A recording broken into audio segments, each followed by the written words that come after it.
घरचा वैद्य आणि घरचा तंत्र आपल्या असे मित्रांनो दोन चॅनल आहेत. दोन्ही चॅनलवर तुमचं स्वागत आणि रामराम. आज बघा आपल्या शरीराचा कायाकल्प.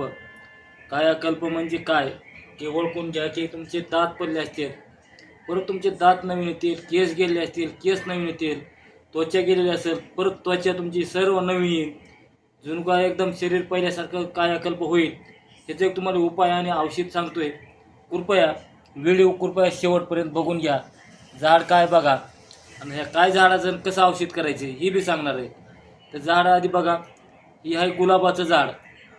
याच्यामध्ये तुम्हाला 2-4 बऱ्याच जाती भेटतात, पण ही गुलाबाचं गावरान गुलाबाचं झाड आहे. ह्याचं बघा एक फूल एक असं मोठं होतं. तर ह्याचं औषध तुम्हाला करायचं आहे. तर औषध कसं करायचं मित्रांनो, कृपया व्हिडिओ शेवटपर्यंत बघा, कारण तुम्हाला कवा ना कवा ही आयुष्यात कामाला पडणारं झाड आहे. तरी बघा, या गुलाबाच्या झाडाचं काय करायचं तुम्हाला मित्रांनो सांगतो.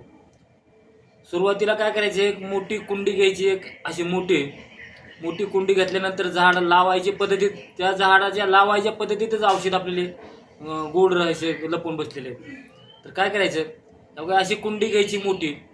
ही कुंडी घेतल्यानंतर याच्यामध्ये आपल्याला झाड लावताना पहिल्यांदा एक थर 1 किलोभर माती टाकायची, परत 1 किलोभर काळे बिबिये टाकायचे. बिबिये टाकताना काय करायचं मित्रांनो, आपलं जे बिबिये आपलं गाडीचं ट्यूब असतं त्या ट्यूबमध्ये बिबिये टाकून चांगले कुचून घ्यायचे निम्या अर्धे आबडधोबड, कारण इकडे तिकडे अंगावर उडल्यानंतर ते बिबवा उठतो. मग कुचून घेतल्यानंतर ती बिबिये 1 किलो बिबियाचा थर, 1 किलो मातीचा थर, 1 किलो बिबियाचा थर, 1 किलो मातीचा थर, असे तुम्हाला मित्रांनो 4 किलो बिबिये टाकायचे. त्या एका कुंडीमध्ये 4 किलो बिबिये टाकले की वरी शेवटला तुम्हाला काय करायचं, मातीचा थर द्यायचा आहे. आणि हे असं एक गावरान गावरान असं एक झाड लावायचे तुम्हाला. बघा ह्याचे पानं बघा, गावरान गुलाबाचं एक झाड लावायचं. गावरान गुलाबाचं झाड लावलं की तुम्हाला त्याच्यात पाणी घालीत गेलं की त्याच्यामध्ये काय होईल, काही दिवसानंतर ही जी फुलं असं आहे, पांढऱ्या कलरचं लावा, पिवळ्या कलरचं लावा, लाल कलरचं लावा, हळदीसारख्या कलरचं गुलाबी लावा, तर ती फुल एकदम काळ्या प्रकारचं उमगल. काळ्या प्रकारचं फुल तिथून उमगलं, तुमचं औषधाला मग चालू झालं. तर औषध परत करायचं आहे कसं, ही एक मोठं रहस्य आहे. तिचं काय करायचं मित्रांनो, ही एक फुलं तोडून ठेवायची. ही फुलं तोडून ठेवले की काय करायचं, पाकळ्या वाळू द्यायच्या. पाकळ्या वाळल्या, ह्याची एक पाकळी बघा, अशी एक पाकळी ह्याच्यातली सुरुवातीला काय करायचं मित्रांनो, 1 किंवा अर्धी, ह्याच्यातली अर्धी किंवा 1 पाकळी अशी चावून चावून खायची. चावून खाल्ली त्याच्यात काय होईल तुम्हाला मित्रांनो, शरीरामध्ये बदल व्हायला चालू होईल. शरीरात असा बदल होईल, तुमचे पहिल्यांदा लिव्हर, किडन्या, फुफ्फुस हे सर्व आधी क्लीन करायला चालू करत ते. पण एक लक्षात करा, उन्हाळ्यामध्ये जर तुम्ही हे औषध घेतलं तर शरीरामध्ये एक गरमी तयार होती. गरमीमुळे ते तसं होतं. तर गरमीला काय करायचं, तुम्हाला दही, जास्त करून दही आणि थंड पदार्थ खायचे. गरम पदार्थ खायचे नाहीत. जास्त उन्हात जायचं नाही.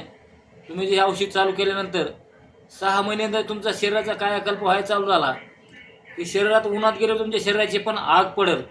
6 महिने तुम्हाला थंडी म्हणजे जास्त उन्हात जायचं नाही. 6 महिने वर्षी तिथून मग तुमचे नक जरी तुमचे दुसरे येतील, केस गेलेले असतील, केस दुसरे येतील, तुमच्या डोळ्याची ऊर्जा गेली असेल, डोळ्याची ऊर्जा परत येईल. मग सगळं शरीराचे अवयव चांगल्या प्रकारे काम करतील. फक्त याचं पथ्य एकच आहे, शरीर कायाकल्प करायला चालू केलं, मला उन्हात जायचं नाही, थंड पदार्थ खायचे आणि औषध शरीराचं कायाकल्प चालू झाल्यानंतर जी तुम्हाला 1 पाकळी खायची, तिथून मग तुम्हाला अर्धी पाकळी खायची. का सहन होईना गेलं तुमच्या विवेक बुद्धीनं, तुमच्या विचारानं, वैद्याच्या सल्ल्यानं, अगर तुम्हाला नाहीतच काय जमलं तर मला कॉल करा. मी ह्याच्या खाली एक नंबर बी देईन माझा.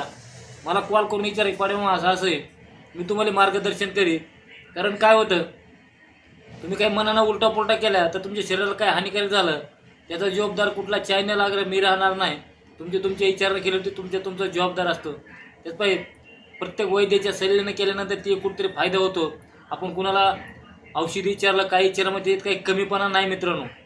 कारण कुठेतरी आता ही जी औषधं आहे की आमच्या एका गुरुनी सांगितलेलं होतं की असं असं औषध आहे, मग कुठं ग्रंथात लिहिलेलं आहे तर नाही, ही काही मला सांगता यायचं नाही. आता काही लोकांमध्ये तुम्ही परिमा बघून सांगताय, वाचून सांगताय. आमची काय ब्रह्मदेवाची अवलाद नाही, सगळंच लक्षात ठेवायला कुठंतरी लिहून ठेवावं लागतं, कुठंतरी काही लक्षात राहावं म्हणून सगळ्या गोष्टी अशा राहतात. तर ही अशा गोष्टी आपल्याला सांगितलेल्या कुठेतरी कुणाकडे तरी ज्ञान पोहोचावं म्हणून हे एक धडपड चालू असते. पण लोक उलट्या पुलट्या कमेंटमध्ये काही पण बोलतात, त्याला आपला नाईलाज आहे. पण आपण तर आपलं धर्म आणि जात सोडायचं नाही, चांगल्या गोष्टी करीतच राहायच्या. कुणी कमेंटमध्ये काही जरी लिहिलं तरी दुर्लक्ष करून आपण आपल्या चांगल्या जग कल्याणाच्या कामाकडं दुर्लक्ष कधी करायचं नाही. ही औषध एवढं कारगर आहे मित्रांनो. तर म्यामध्ये 2 वर्षाखाली एक झाड लावलं होतं, त्याला पण पांढरं झाड लावलं होतं म्या मुद्दाम.